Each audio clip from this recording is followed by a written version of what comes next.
Creating that online experience, but with all the goodness of what you could create as a brick and mortar retailer in the store, and removing that friction is what the experience of the future looks like. We're not that far from that. That's not, oh my gosh, that's a 10-year vision. We could deliver that tomorrow. It's a matter of breaking down some of the traditional thinking and some of the traditional barriers that occur within retail technology today, and then getting the consumer engagement that would drive that. The stores of the future are being built today. And according to David Wilkinson, who serves as the president of NCR Retail at NCR, they will not be the types of stores that currently come to mind. We are living in a time that blurs the lines between digital and physical, and retailers are working with NCR to make every experience as seamless as possible. David explains how on this episode of Up Next in Commerce. He tells us how personalized shopping will be brought to the forefront through first-party branded apps that customize the shopping experience for you. And he details how retailers in all industries can start breaking free of the traditional shackles of standard point-of-sale technology and store designs. Plus, David and I nerd out about how cryptocurrency will be entering the mainstream sooner rather than later, and how retailers can prepare for what that will mean for their payment systems. So sit back, relax, and dig into this awesome episode with David Wilkinson. Before we dive into the episode, I want to let you in on a little secret. Did you know that Mission has the #1 e-commerce newsletter? It's amazing. It has really good news and insights and case studies that you will not find anywhere else. So go subscribe. mission.org/upnextincommerce. All right, on to the show. Really quick, I want to say thank you to our awesome sponsor, Salesforce Commerce Cloud. And I'm going to allow them to give you the inside scoop into some of the findings from their most recent State of Commerce report. Hi, this is John from Salesforce. Did you know that companies of all sizes and industries power their digital customer journeys with Commerce Cloud? Salesforce Commerce Cloud delivers B2B and B2C commerce, as well as order management around the globe. And with Commerce Cloud, you can engage with your customers anywhere and personalize interactions everywhere. Scale and innovate with ease and drive some serious growth for your business. And speaking of innovation, we recently surveyed nearly 1,400 commerce leaders and analyzed the consumer shopping and business buying behavior of more than 1 billion customers worldwide. And we uncovered emerging trends that will influence how companies can be successful and stay ahead in this ever-evolving landscape. To check out the trends we discovered, go to sfdc.co/commerce insights. That's sfdc.co/commerce insights, one word.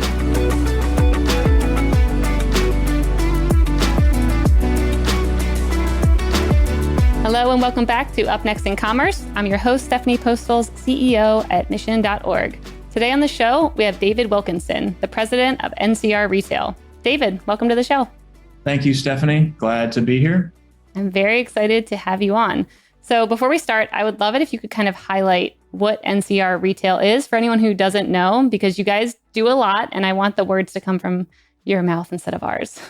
Yeah, I appreciate that. There's a lot of, depending on who you ask, a lot of misconceptions about what we are as a company and what we do. We think about it in pretty simple terms. We want to create technology that runs the store. And so when I think about that, that's really the software and services that would be creating the capabilities to do transactions and interact with customers in and around the store environment. And so people might traditionally think of us as an ATM or a cash register company. It's really quite different. It's a payment software and services company across the three primary businesses that we serve: banking, retail, and hospitality. So as you know, we're experts in how consumers interact with technology for things like self-service or automated transactions, which is critical in what's happening around the world today with labor and reallocation of labor. And we're really just focused on creating great customer experiences and technology to enhance that. Very cool. So what are some of the newest projects that you've been embarking on over the past year or two that maybe you had to kind of quickly roll out, where you're like, okay, everyone wants, touchless payments now, or everyone wants this capability? Like, what have you had to kind of scramble to keep up with?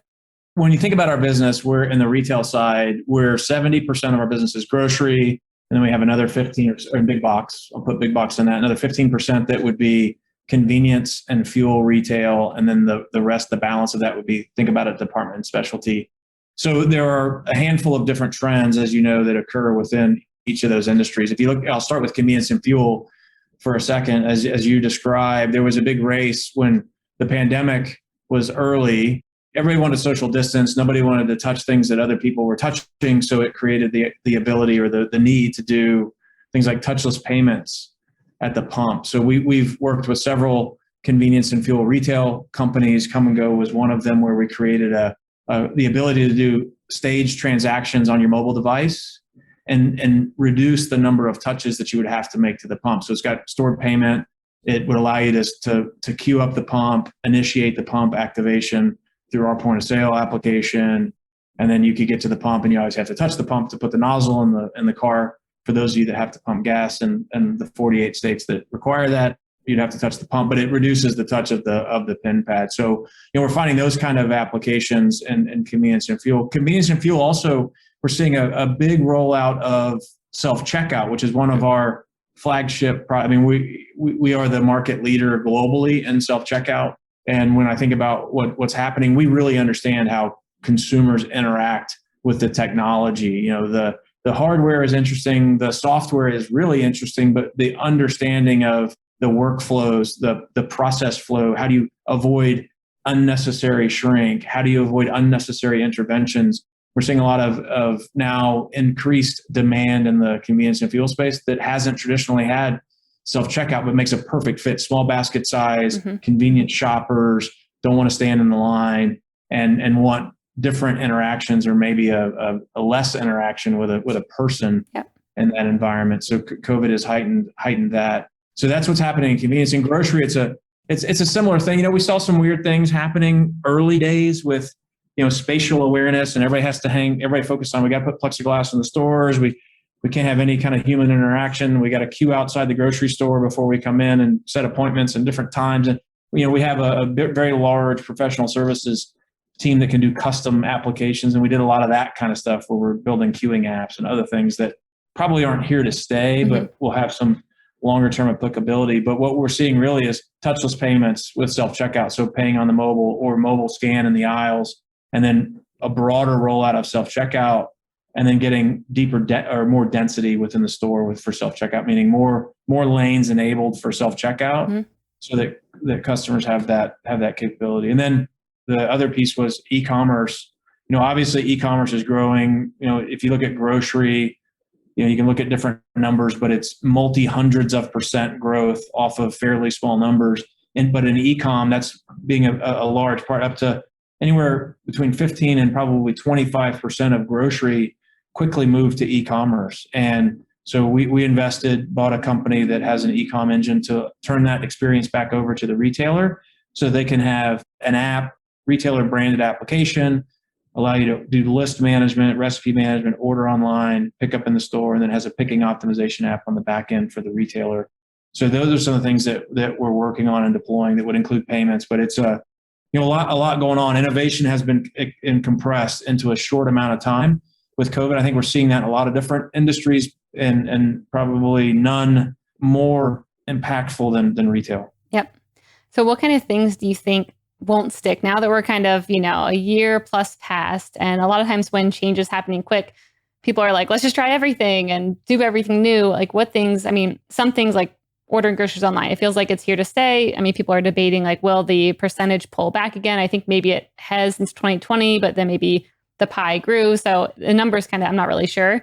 But what things are here to stay and which ones were kind of just like a fad and we tried them out and now it's like, no, we actually don't need that.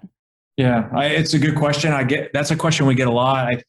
I'll start with the easy ones that are kind of fun to joke about, in light of the seriousness of the pandemic, but like plexiglass and a sticker on the store that you have to queue, 6 feet or 12 feet or however many feet apart. Those are the things that I think will start to fall down a little bit. We learned that, hoarding and stockpiling toilet paper was not a cure for anything. Yeah. So I think some of those kind of applications or behaviors will go away. What we did find though in the joke in the toilet paper is really about the supply chain. And what we found is that brand loyalty across the consumer base shifted pretty significantly, that you no longer were loyal to a single brand, you were loyal to a brand that had what you wanted when we saw a supply chain shortage. And that may have introduced shoppers to where they were traditionally brand loyal for whatever reason, the ability to shop around. So one of the trends that we'll see continue is retailers want more and more data about their consumers so that they can offer personalized experiences. And we all crave that. I mean, the social shopping phenomena is here, and we see it in Asia is more prolific than in the US, but some form of that will start to take hold in the US. And so understanding the customers more deeply is a trend that's here to stay. I think, you said online grocery shopping. Even while we saw hyper growth, 85% of the shopping was done in the store. So we think some blend of that will stick around. I've seen the same stats that say, hey, we've reached the peak of growth. It's going to plateau, maybe decline, and then bump back up. Mm-hmm. So, I think online shopping, you think about it as a consumer. So personally, if you think about it, the ability for me to create a list based on past purchases or find a recipe and click on a recipe and add those ingredients to my list or to my basket, have somebody pick those items, but I still want to pick out fresh vegetables, fresh flour, meats, whatever it may be, the things I want to look at, touch and feel. How do we create this hybrid shopping environment where I can do we'll call it the center of the store shop, dry goods, other things, and allow me to do the edge of the store, the fresh foods and other things. I think there's a hybrid model that makes a lot of sense. Now, that's a big change because none of the retailer, we didn't design stores that way. Mm-hmm. We designed stores to, like I just said, the center of the store is all this stuff. The outsides are all fresh foods. All the checkout stands are right at the front, congregated. I think this notion of pervasive and flexible checkout will start to take hold. And so I think those are the trends: convenience, less touch, more choice, and knowing your consumers better are the things that we'll start to see that will stick, and we'll see those trends either flatten and start to grow again, or just flatten but become a bigger percentage of the overall. Yeah, it's funny you mentioned about like what things I want to pick out versus what things other people can. I mentioned this a couple episodes back where I'm like, I don't care about picking out the flowers, the cereals, like that's all fine, get what's there, but no one will ever pick out the avocados the way that I want them or the type of fruit that I want. So why isn't half the store just kind of, in inventory and just grab it out of inventory for me? And the other half that I actually want to be and see and touch and smell, that's the part that you can actually interact with. So we're thinking alike, which I like. Yeah. I think you're spot on. Are you a cantaloupe thumper? I am. Yep. And the watermelon, I'm like, I want the perfect little dark yellow spot on it. And my avocados, I hope it didn't get plucked from there and mold growing around the stem. Like, I'm very particular. And I always think when I order from Whole Foods, I'm like, should I write these in notes? No, because they're going to think I'm crazy. If like, pick out the avocado just like this and look for this with your watermelon or cantaloupe. And I think. Yeah, but think about the opportunity there with what you described. So the application that we have allows us to do a lot of customer specific notes. And then if you have control, if you're the grocer and you have control of your experience, so forget about third party intermediary picking apps or, I'll use Instacart as an example. Instacart sends an Instacart shopper into the store. You may or may not have the same shopper. And the Instacart person may or may not care, I'll say on a relative scale, cares less about the brand itself where you're shopping.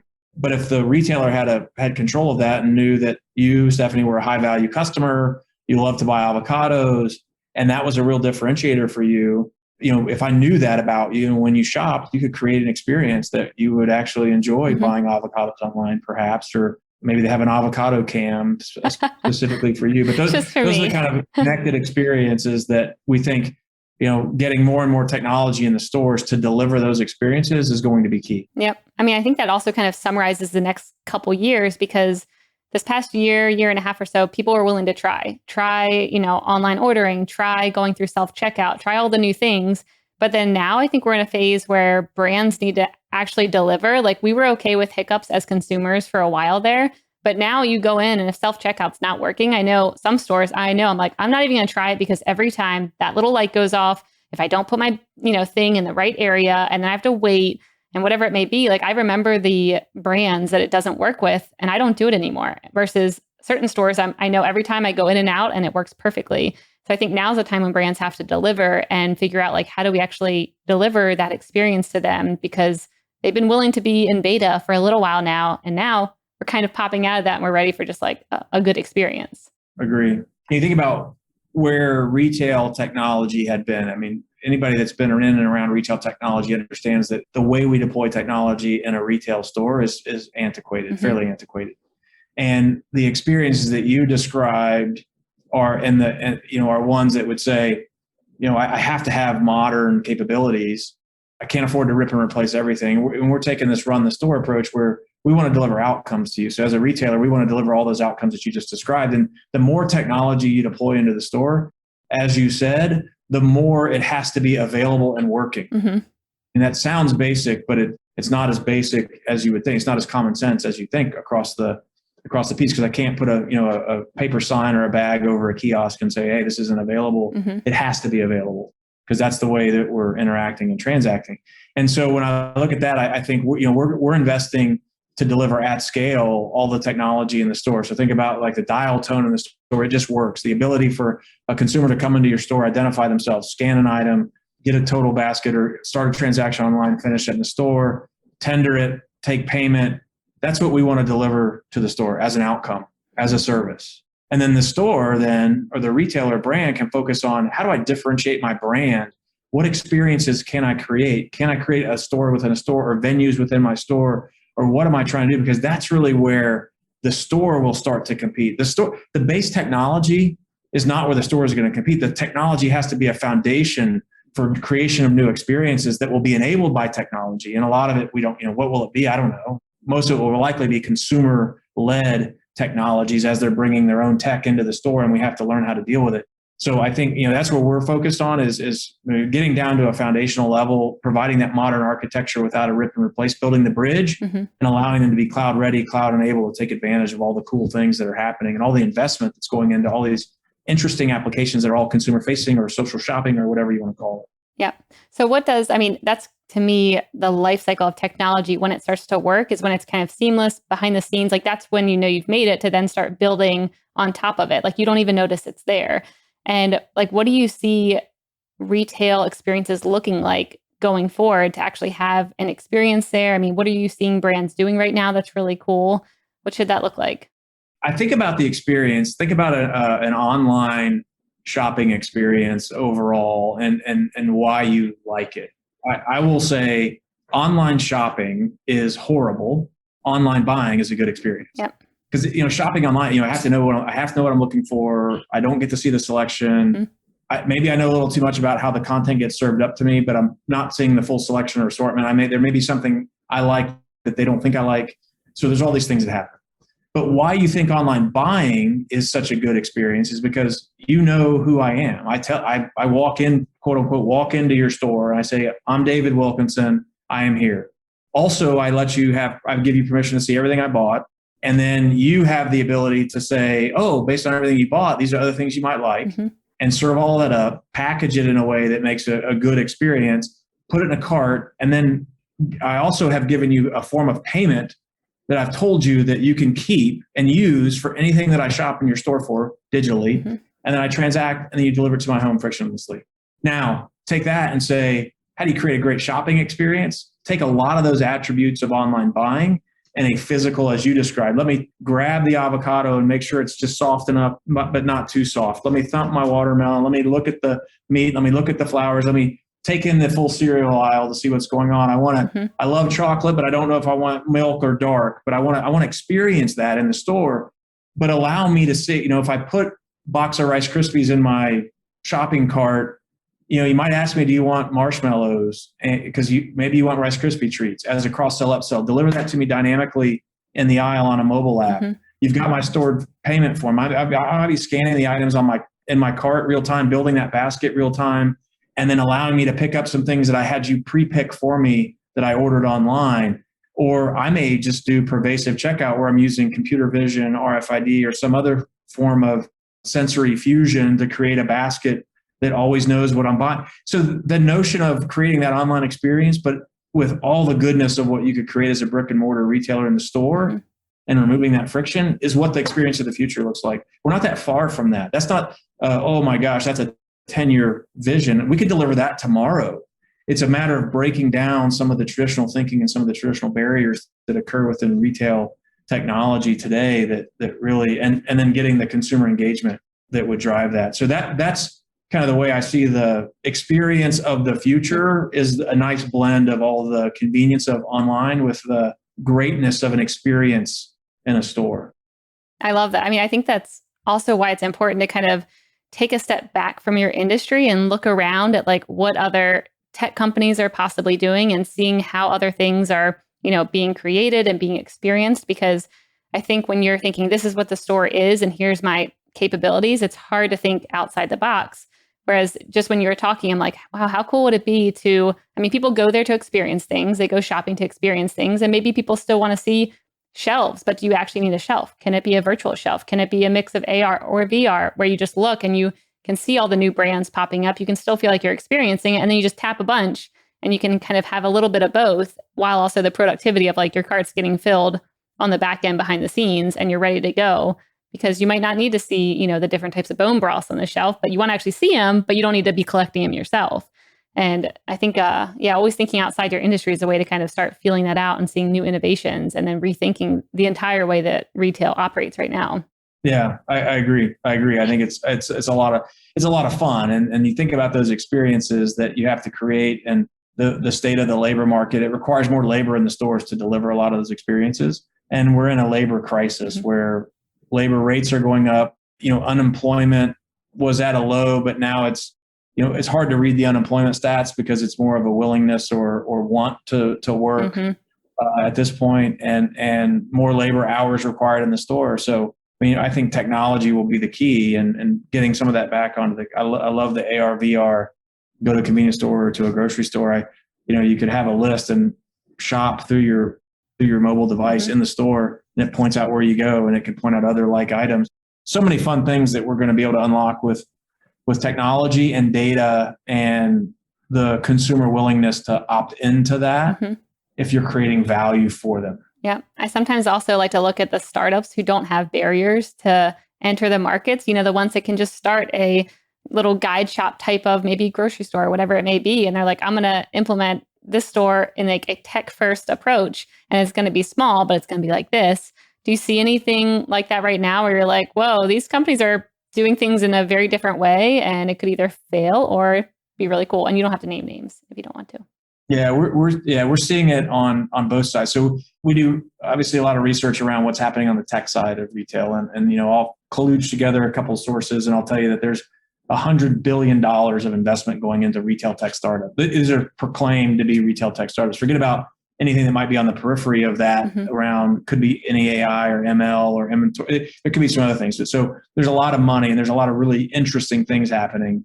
So we're seeing that anywhere from, retrofitting in-store lighting to create a platform for AI, where you can do camera and tracking and you can do facial recognition or gait recognition, store tracking, and close the loop with the point of sale. So some really interesting things happening there.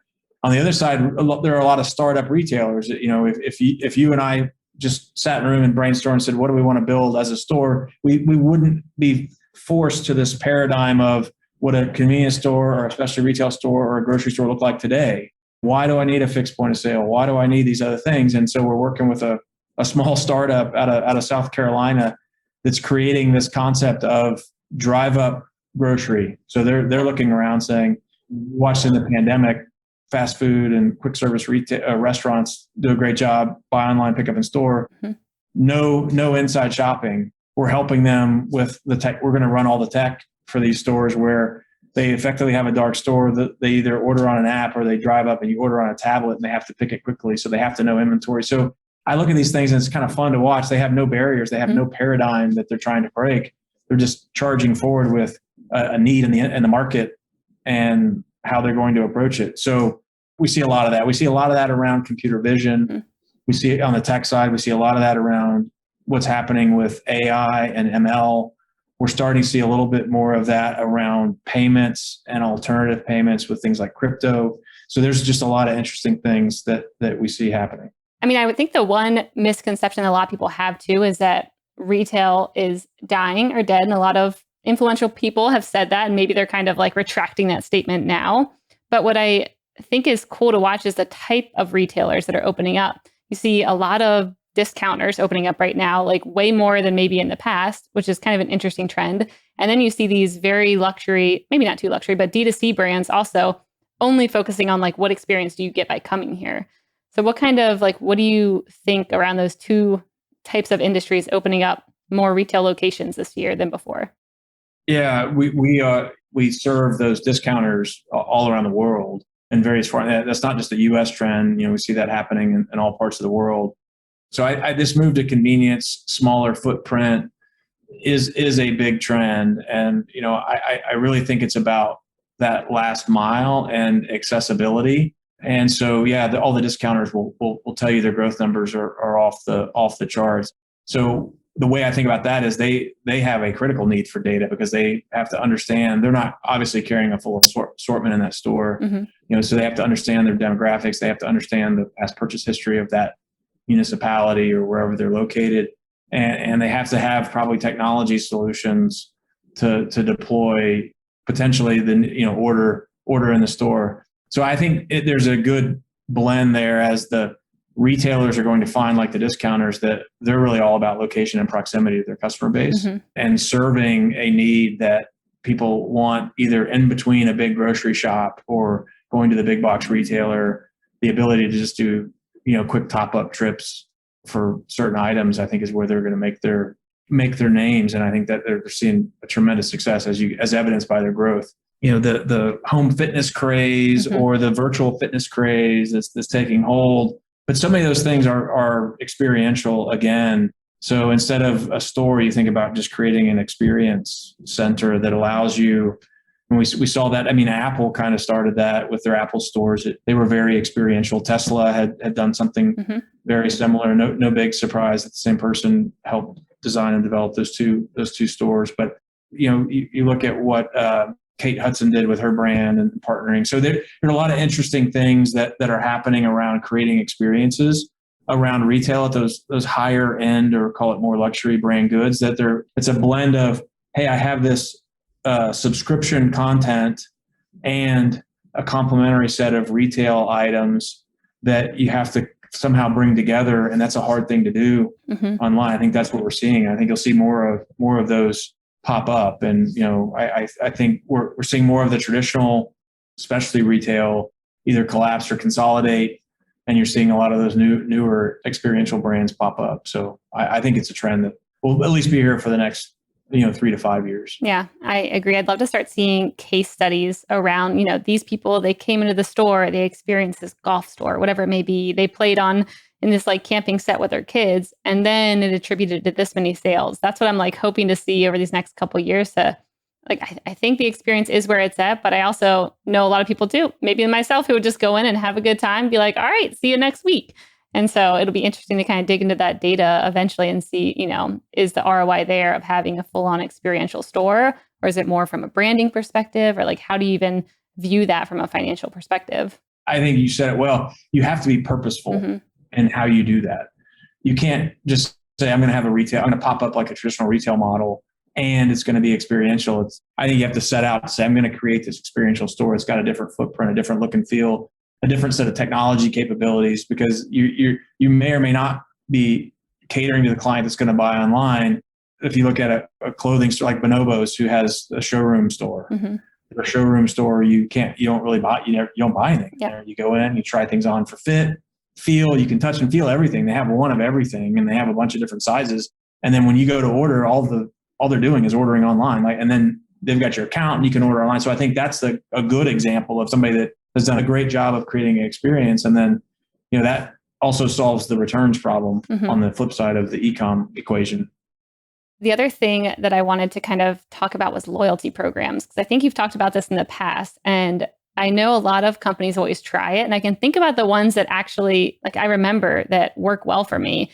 Nordstrom Rack is one of them. I think TJX one's kind of sometimes hard to find where my dollars are, but at least I know that they're there. And then other ones that just don't work well. Certain grocery stores where I'm like, why do I keep putting my number in here? What am I getting from this? So how do you think about loyalty programs? How should they be created, and how will they work over the next couple of years?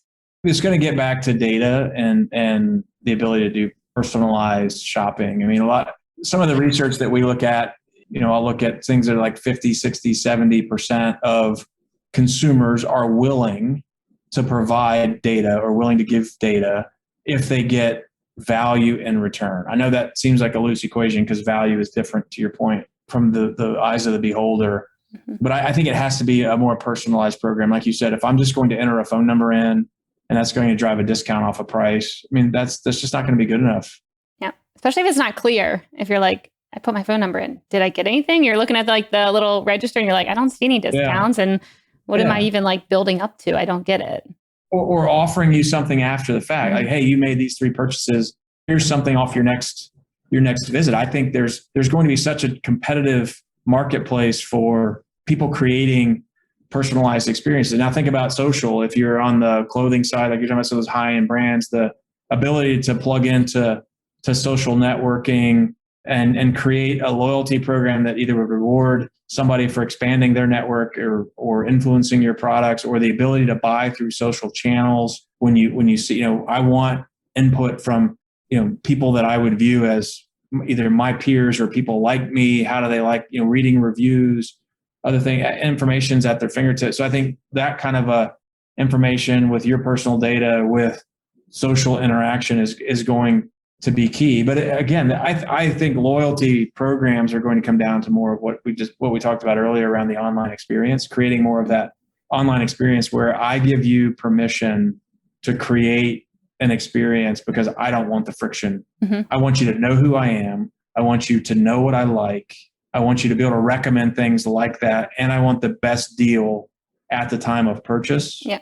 And I want you to respect my loyalty to your brand in the long term. Yeah. And then I want to reduce all the friction. To me, that's bigger than a points program or a enter your phone number and I'm going to track your purchases and may or may not give you a discount. That's kind of creating that 360 full view of your consumer and really truly understanding them. Yep. Yeah. And I think it's also like it's okay to interact with them more than you think if it's done in a way that's purposeful. I think that's the interesting thing is you see the brands that you don't ever hear from and you're like, what am I even doing here? And then you hear from the brands that just give you random offers that maybe never incentivize you to do something. And so I think there's a sweet spot where a lot of brands now are leaning into the more becoming a media company, having their own content, creating this all-encompassing experience, and figuring out how to do that in a way that actually, drives results will be the way of the future. But I think still brands are having a little bit of a struggle around trying to figure out like what that looks like and what incentivizes people to want to act and interact with your content or your texts or whatever they may be. Right. And like we said, in Asia, it's probably a little more ahead with some of what they're doing around social commerce and the gamification of both social and product recommendations and loyalty. So, some form of that will take hold here. So for anyone who listens to this show, they know that I love to always try and talk about crypto when I can for whoever is willing to do that with me. And so I wanted to hear from you, since I know you guys are in obviously the payment space and you're probably watching what's happening in that realm all the time. I want to hear your thoughts on how crypto is going to impact retail and specifically around payments. Yeah, I'd love to talk about crypto too. So I appreciate you bringing it up. It's obviously a very hot trend. I mean, there's a lot of trending news happening around crypto. Some of it good, some of it bad, whether it's the hype that Elon Musk creates around things like Dogecoin or Bitcoin or Saturday Night Live or all the, you can follow the trials and tribulations of that. When you get to the underpinnings of the applicability of that and the desire of people to participate in an alternative payment form that has less, we'll call it less fees or less cost or more direct access or feel like they have more control, I think that's where we're seeing a lot of uptake in cryptocurrency. I just read some studies this morning that talked about cryptocurrency holders. 51% of crypto holders are very likely to use cryptocurrency at retail if they would accept it.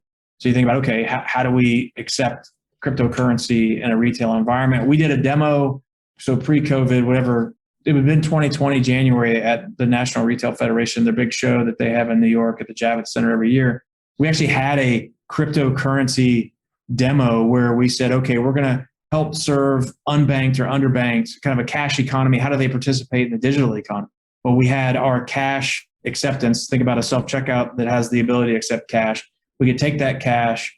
We partnered with some companies to convert that cash to crypto. That would be then stored on a cloud wallet or a mobile wallet, generate a QR code. It was a short demo line, and then we effectively go to the point of sale and purchase something with cash that we had just turned to crypto, scan a QR code at the point of sale.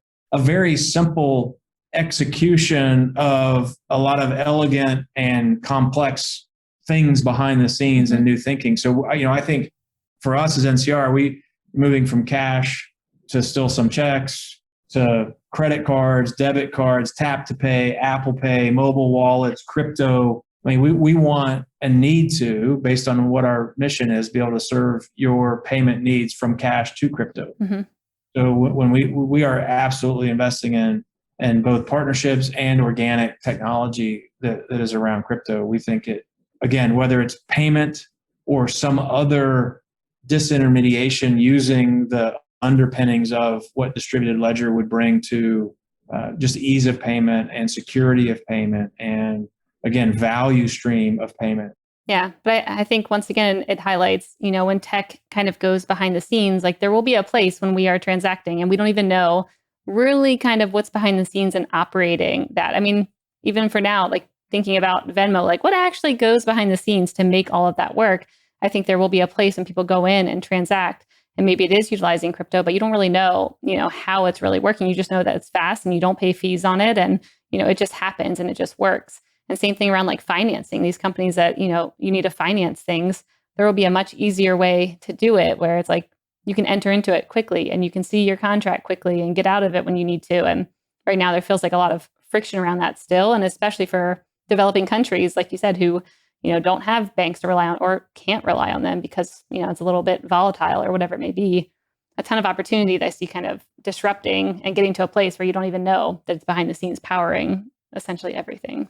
That's my view on it. Yeah, and I think you're right. There's a broader education that has to be done because it's, crypto is not about nefarious criminal activities and I'm a money launderer or I'm in some illegal trade that I don't want my cash to be seen by the government. Mm-hmm. That's not what it is. There are a lot of regulations, a lot of usage around KYC and other ways that are protecting those assets. There are a lot of backing that's being done. You see things like stablecoin.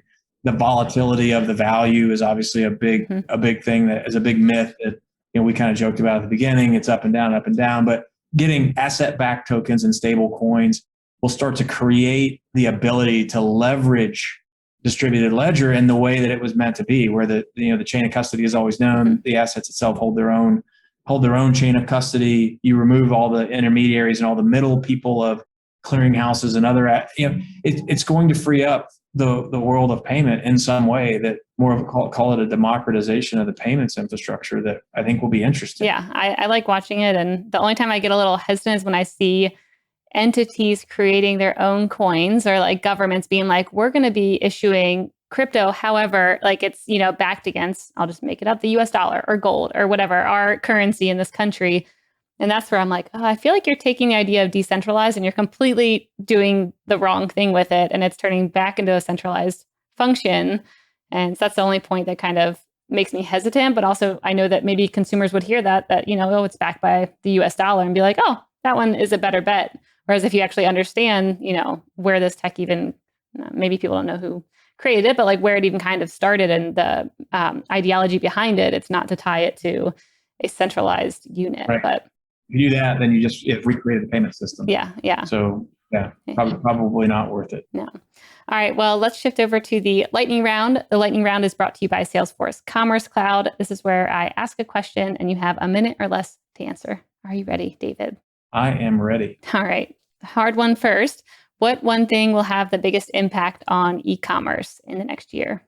The kind of, I'll call it ubiquity of buying online and picking up or delivery anywhere. Mm-hmm. Solving the, how do I get it to the home at a cost-effective way? How do I manage returns? Or how do I combine that experience of in-person and online? However we define that or whatever that looks like is going to change the face of e-com or commerce. Yep. If you had a podcast, what would it be about and who would your first guest be? Wow. It's going to be totally odd. If I had a podcast, it would be about fitness. And, I love to do CrossFit. Mm-hmm. And so it would be fitness podcast. And I'd have like a CrossFit athlete like Travis Mayer or Matt Frazier or somebody on there. I like it. What are you secretly curious about? It's funny. It's not overly secret. I think about with the conversation we just had about cryptocurrency I mean, I'm fascinated by cryptocurrency and the underlying applications of a distributed ledger across everything from supply chain to the world of finance or micro lending or just the stock market. Mm-hmm. How a physical stock certificate is no longer in the distributed ledger world. You no longer need a physical stock certificate. Yeah. So that I'm fascinated by that. So maybe more fascinated than secretly intrigued. Yeah, I love that. I always keep thinking about like smart contracts, and especially going through and buying a home and being like, why am I still trying to verify that no one from like the 1920s or whatever owns this home? Like, that's ridiculous. Why aren't we just like this baby on Ethereum or Cardano and call it a day? And right. Yeah, there's so many things. The home knows it hasn't been owned. Yeah. Yeah, it should know that. We don't need to ask and pay like $3,300 in like title insurance to make sure that like no one else owns this title. That's crazy. It is. I agree with you. So I'm interested in how we unlock all that goodness. Yep. When you want to feel more joy, what do you do? I spend time with my wife and my daughter. Yeah. And our dog. So, I hang out with the fam. I like that. All right. And then what one thing do you not understand today that you wish you did? I don't understand why I can't hit a golf ball more straight. And I would love to understand that. I would love to understand that. I wish I could help you with that, but I just attempted mini golf with my 3-year-old the other day and it did not go well. And I was like, I shouldn't be teaching you. I think you're doing better than me. So I hope you figure that out on your own. Yeah, I do too. The last one, what's up next on your reading list or on your podcast queue? It's funny. I don't have it with me, but it is a book about, it's not a crypto book. But it is a distributed ledger financial book. Mm-hmm. I don't remember the name of it. So it's probably not. Is it newer? Interesting.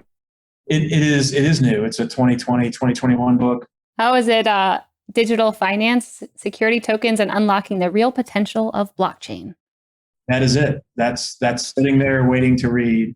And then it's funny, the other book that's next on my list, and I'm old school, so I have like real books. It's a book called From Cotton Picker to Storekeeper, the story of the Brookshire Grocery Company. Oh, cool. So a Texas company out of Tyler, Texas, but it's a family-run store that has a grocery chain that has survived and continues to thrive and grow. And so it's just an interesting read. All right, David. Well, it's been really fun having you on the show. Thanks for sharing all your insights and hanging out with me for a bit. Where can people find out more about NCR Retail and yourself? Yeah, I would just go to our website, ncr.com. You'll find about us. And then for me, I'm on the old school social media of LinkedIn. We do still a lot of posting through LinkedIn. It just works for us. So you'll see more there. Cool. Well, thanks so much for coming on and joining us. Yeah, my pleasure. Thanks for having me.